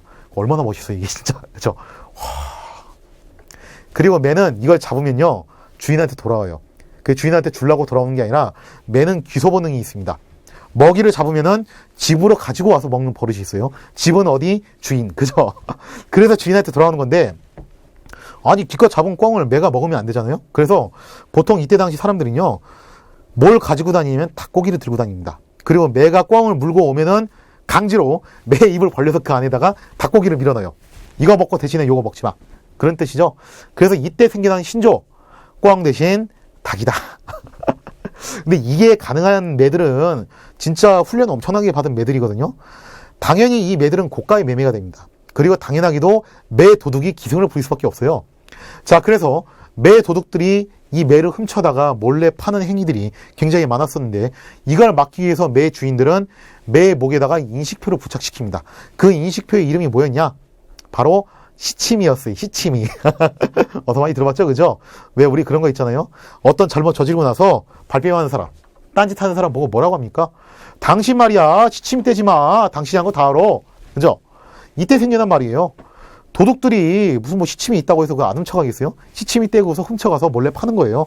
그래서 시침이 떼지 마시오 라는 말도 요때 만들어집니다. 풍습으로 놓고 보면요, 몽골풍이라는 게 유행을 하는데 몽골 풍습이 유행을 하는 거예요. 대표적으로 변발, 뭐 옛날 그 영화 황비용 같은 거 보면 나오죠. 앞머리 싹 밀고 뒤는 남겨가지고 딱 길게 딴 거, 그런 변발이 유행을 하고요. 그 다음에 호복, 당시 이제 몽골인들이 즐겨 입던 복장입니다. 자, 그거 말고도 은장도, 그 다음에 족두리, 연지 등 이런 몽골 풍습이 전래됐는데 되게 좀 이거 놀랍지 않아요? 저거 우리나라 거 아니었어요? 우리나라 거 아니었어요. 몽골 거였습니다. 우리나라 거인 줄 알았는데 몽골 거인 거 의외로 꽤 있어요. 여러분들 좋아하시나 모르겠어요. 개고기, 몽골에서 온 겁니다. 우리나라 전통 음식 아니에요. 소주, 막창, 곱창, 산적 다 어디서 왔냐면 몽골에서 왔어요. 그 다음에 여러분들은 뭐 이제 이런 말 사극에서 많이 보죠. 상간마마, 수락간. 이것도 어디서 온 말이냐면 몽골에서 온 말이에요. 그러니까 우리나라 그 생활 체계에 몽골에 끼친 영향이 굉장한 거예요. 자, 그런데 반대로 고려의 풍습이 몽골에게 끼친 영향도 있습니다. 왜냐면은 여자들 많이 끌려갔다고 그랬죠. 그래서 주로 여자들의 풍습은 몽골에 영향을 미치는데 그걸 따로 뭐라고 부르냐면은 고려양이라고 불러요. 그래서 우리나라 떡, 주로 백설기, 그 다음에 두루마기, 그 다음에 뭐 장신구, 이런 것들, 놀이개들, 이런 것들이 주로 몽골에 전래가 되면서 문화가 서로 교류하는 모습을 보여주게 됩니다. 근데 이 원간석기를 설명을 하려면요, 요 충자 돌림 왕들, 시험에는 나오진 않지만, 시험이 진짜 거의 안 나오는 사람들이지만, 이 사람들의 속성을 좀 이해할 필요 있어요. 제가 이렇게 간단하게 그리긴 했지만, 사실 이게 간단하게 계승되지 않습니다. 충렬왕에서 충선왕으로 넘어갔다가, 아버지였던 충렬왕이 왕위를 또 뺏어요. 그러다가, 다시 또 충선왕한테 넘어갑니다. 그리고 이런 뺏고 뺏기는 관계가 부자 간에도 계속 일어나요. 그만큼 왕위 계승도요, 좀 혼란스러웠어요. 누구의 입김이 강하게 작용했던 시기냐면 바로 몽골의 입김이 강하게 작용을 했던 시기입니다. 특히 충선왕 같은 경우는 고려의 왕인데 고려에 머문 시간이 별로 없어. 제2기간 대부분을 어디서 살았냐면은 몽골에서 살았어요. 뭔가 이때의 왕은요, 이 시대의 왕들은요, 우리가 생각했던 이미지의 왕들이 아니에요. 가만 보면은 주로 몽골에 살거나 혹은 몽골의 영향력을 굉장히 강하게 받았기 때문에 거기에 결속력이 강했던 왕들입니다.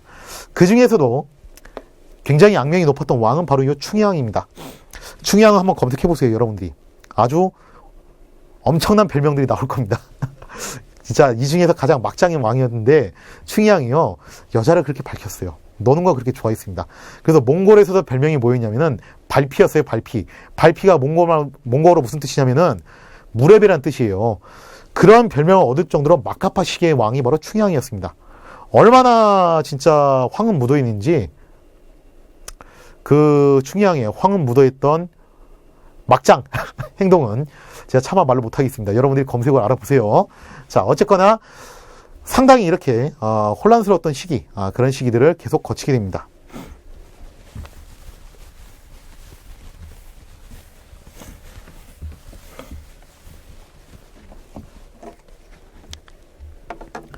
자, 그럼 핵심 정리 한번 해보도록 하겠습니다. 무신정변은 이의방 정중부의 주도로 일어났다. 자, 그래서 처음에는 이의방이 권력을 장악하고 이의방을 제거한 다음에 정중부가 또 권력을 장악했다고 했어요. 무신들은 중방을 중심으로 국정을 운영했다. 이 중방은 무신 최고 합작기구라고 했습니다. 경대성은 신변보호를 위해서 도방을 설치했다. 도방이 경대성이 죽고 난 다음에 폐지되었다가 최충원에 의해서 다시 만들어졌다고 했어요. 최충원은 국정을 총괄한 최고 집정부서로 교정도감을 설치했다. 스스로 교정 별감이 있으면서 정권을 좌지우지했다고 그랬죠. 최충원은 정변의 정당성을 확보하기 위해서 봉사 10조를 건의했다. 자, 정리합니다. 시무 10조는 최치원, 시무 28조는 최승로, 그리고 봉사 10조는 최충원. 뭐 다 최씨네, 그죠? 자, 최원은 정방을 설치하여 인사권을 장악했다. 반무신 난으로 김보당의 난, 조이총의 난 등이 일어났다. 참고로 김보당의 난을 개사의 난이라고 하고 이 무신정변을 경인의 난이라고 해요. 두 개를 합쳐서 경계의 난이라고 부른다고 했습니다. 자, 무신정권 때 공주 명학소에서 망이 망소의 난이 일어났다. 나중에 이 난이 진압한 다음에 공주 명학수는 충순현으로 격화되기도 합니다. 충순현으로 이름이 이제 처음에 승격됐다가 다시 또 격화돼요. 자, 그 다음에 최충원의 노비였던 만적이 나는 신분해방운동의 성격을 지닌다. 당시 만적이 했던 말, 왕후장상의 시가 따로 있냐? 이런 말을 했다고 그랬죠. 자, 몽골 사신 피살 사건을 계기로 대몽전쟁이 일어났다. 당시 이제 저고야라는 사신이 고려 국경지대에서 피살을 당하면서 문제가 일어났다고 그랬어요. 대몽전쟁 당시 박선은 귀주성에서, 김윤우는 처인성에서 활약했는데 김윤우가 처인성에서 활로 쏴서 죽인 사람이 바로 몽골의 장수였던 살리타라고 그랬습니다. 최후는 몽골과의 전쟁을 위해 강화도로 천도했다. 몽골의 침입을 물리치기 위해 8만 대장경이 조판되었다. 그럼 거란의 침입을 막기 위해서 조판됐던 건 뭐였다고 그랬죠? 그때 초조 대장경이라고 했습니다. 삼별초는 마지막까지 항복을 거부하고 항전했는데 강화도에서 진도로, 진도에서 제주도로 이렇게 옮겨갔습니다. 그리고 진도에서는 배중선이, 제주도에서는 김통정이 이런 식으로 지휘를 했어요. 대몽 전쟁으로 초조대장경, 황룡사 구춘목탑이 소실되었다. 원 간섭기에 고려는 동령부, 탐라, 쌍성 등의 영토를 상실했다. 이 중에서 동령부하고 탐라는 금방 돌려받았고 쌍성 같은 경우는 나중에 공민왕 때 무력으로 탈환하게 됩니다.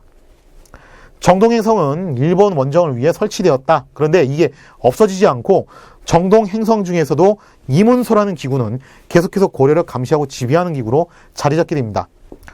원 간섭기에는 고려는 관제가 격화되어 충자 돌리면 왕이 등장했다. 그거 말고도 중서문화성과 상서성을 합쳐가지고 참입으로 격화가 되고, 도병마사는 도평의사사로 계칭이 되고, 중추원은 밀직사로 격화가 된다고 그랬어요. 고려는 몽골에 곡물로 처녀와 매를 바쳤다. 여기서 매는 맴매할 때 매가 아니라 날아다니는 매, 그죠? 그래서 이것 때문에 생긴 게 좋은 풍습이고 요것 때문에 생긴 게 응방이라고 그랬어요. 고려에 유행하던 몽골 풍습은 오타입니다. 퐁골풍이 아니라 몽골풍이라고 한다. 이렇게 여러분들 기억을 해두십시오. 그럼 반대로 몽골에 유행했던 고려의 풍습을 뭐라고 그럽니까? 그걸 고려양이라고 한다고 그랬죠. 이렇게 기억해 두시고요. 자, 그 다음에 시험에 좀 많이 나오는 게 뭐냐면요. 무신 정권 각 구간에 뭐가 중심이 되었냐. 이거 시험이 좀 많이 나오거든요.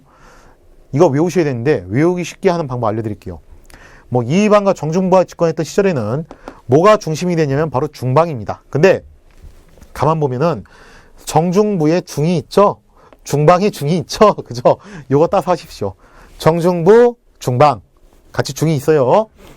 자, 그 다음에 경대승 때는 도방이었는데 경대승의 대자를 놓고 보면요. 여기 디귿이 있죠. 그죠? 도방에도 디귿이 있습니다. 자, 경대승, 도방. 이의미는 다시 중방으로 돌아와요. 중방에서 도방으로, 도방에서 중방으로, 중복돼서 돌아오는 거죠. 이의민, 이의방, 이름 비슷하네. 그죠? 중복되네. 그러니까 이름도, 중방도 다시 중복돼서 돌아왔겠구나.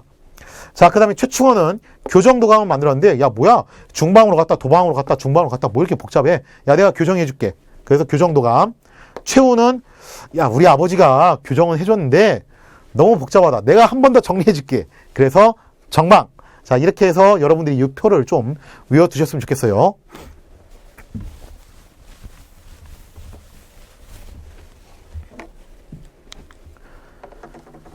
자, 본격적으로 문제를 풀어보도록 하겠습니다. 1번.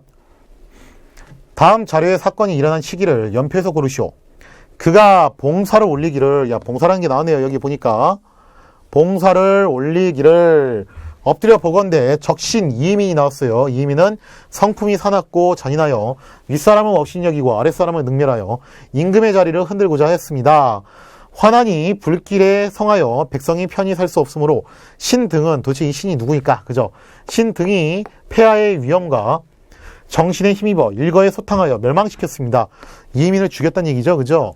원컨대 폐하께서는 옛 정치를 개혁하고 새로운 정치를 도모하셔서 태조의 바른 법을 한결같이 따라서 이를 행하여 빛나게 중흥하소서. 3가 10가지가 나왔네요. 10가지를 조목별로 아랍니다.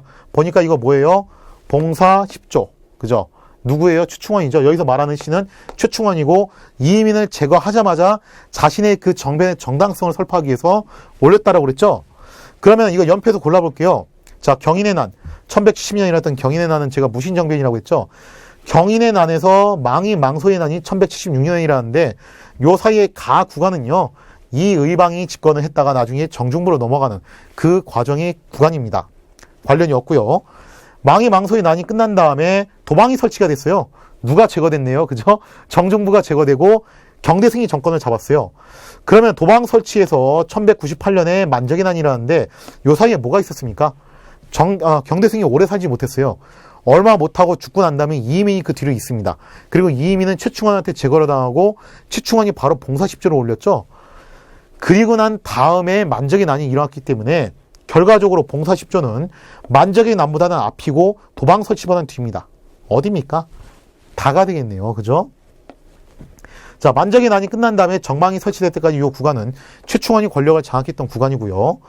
그리고 이때는 이제 교정도감을 통해서 최충원이 정권을 좌우했던 시기죠. 정방이 설치가 되고 난 다음에 삼별초항쟁이라는 이 구간은 몽고하고의 전쟁이 일어났던 바로 그 구간이라고 볼 수 있겠습니다. 따라서 1번의 답은 3번 다가 되겠습니다.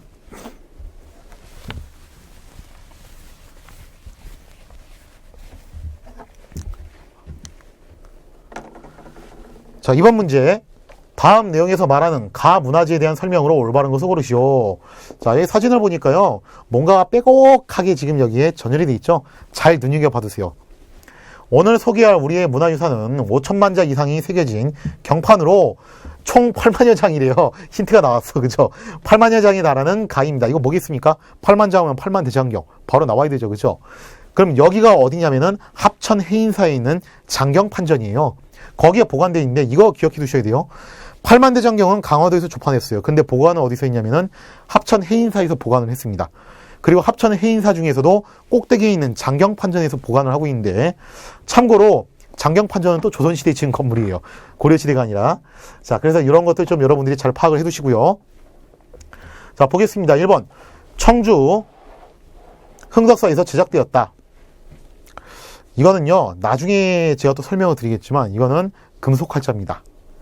대표적인 금속활자 뭐이냐면은 직지심체요절. 그게 여기서 제작됐고요. 합천 해인사에서 보관하고 있다. 제가 좀 전에 했던 얘기네요.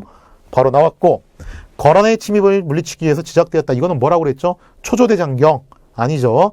자, 4번 대각국사 의천의 주도로 제작되었다. 이것도 나중에 설명드리겠지만 교장이라고 불리는 거예요. 요거는 나중에 또 자세하게 설명해드리겠습니다.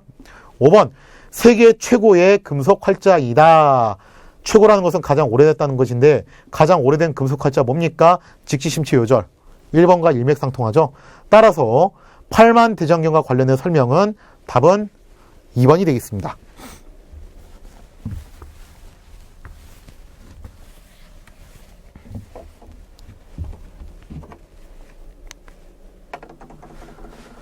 자, 3번 문제. 다음 두 인물이 살고 있는 시대의 역사적 사실로 올바른 것은, 자, 오른쪽에서 왕이 이렇게 얘기하고 있네요. 요즘 들어 몽골에서 요구하는 곡물이 늘고 있어 걱정이요. 지금 곡물 얘기가 나왔죠. 무엇보다도 계속 처녀를 요구해오니 딸을 둔 부모들이 심정이 오죽하겠소. 자, 그러자 왼쪽에 있는 신하가 이렇게 얘기하네요. 그렇습니다. 그 외에도 사냥용 매가 나왔어요. 매를 계속 바치라는 바람에 전국이 난리도 아닙니다. 각종 폐단이 일고 있으니 걱정이옵니다. 자, 몽골에다 곡물을 바치고 있고 특히 처녀, 그 다음에 사냥용 매, 이런 얘기가 나오고 있어요. 어떤 시대예요? 이 시대는 바로 원간석기 시대죠. 원간석기와 관련된 거 보겠습니다. 기억, 국정 운영의 중심 기구는 중방이었다. 이거 언제적입니까? 무신정권기죠. 그 중에서도 이방 정중부 이민 시대예요. 기억은 아니고, 니은, 수도를 강화도로 옮겼다. 이것도 무신정권. 그 중에서도 최후가 집권했던 바로 최씨 무신정권, 그때 이후의 이야기죠. 니은도 아니고, 디귿, 조건 풍습이 생겼다. 바로 요것 때문에 생긴 거죠. 디귿 맞고, 니을, 호복과 변발이 유행했다. 몽골풍이 유행했다고 그랬죠. 니을 맞습니다. 그러면 답은 디귿과 니을이니까 3번의 답은 5번이 되겠습니다.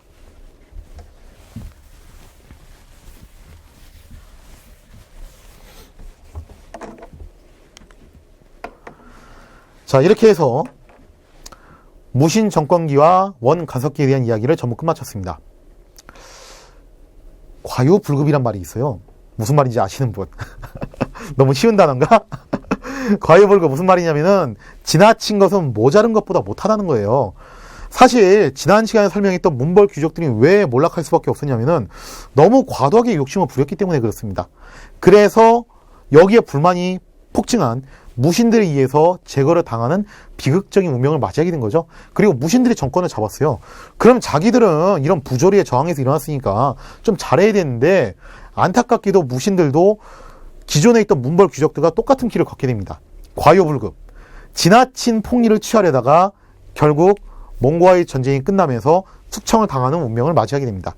그리고 새롭게 들어섰던 원간석기, 이 시대엔 누가 득세했을까요? 친원파, 친일파가 아니라 친원파. 이 친원파들이 득세하게 되는데, 이 친원파들 똑같아요. 이 친원파들은 앞서 설명드렸던 문벌귀족과 무신들보다 더합니다. 진짜 역대급이에요. 너무 욕심을 많이 부렸기 때문에 결국 고려는 멸망의 길로 떨어지게 됩니다.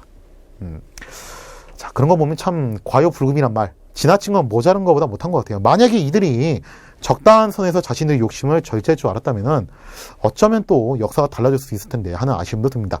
자, 어쨌거나 이 친원파들은요, 넘지 말아야 될 선을 넘어버렸어요. 너무 욕심을 부렸어요. 당연히 여기에 대한 대가가 오겠죠. 자, 과연 고려 후기에 마지막으로 어떠한 정치 변화가 일어난가, 그리고 고려는 어떠한 과정을 거쳐서 멸망의 길로 접어들게 되는가, 그 내용에 대해서 다음 시간에 다루도록 하겠습니다. 자, 이 시간 강의 마치겠습니다. 감사합니다.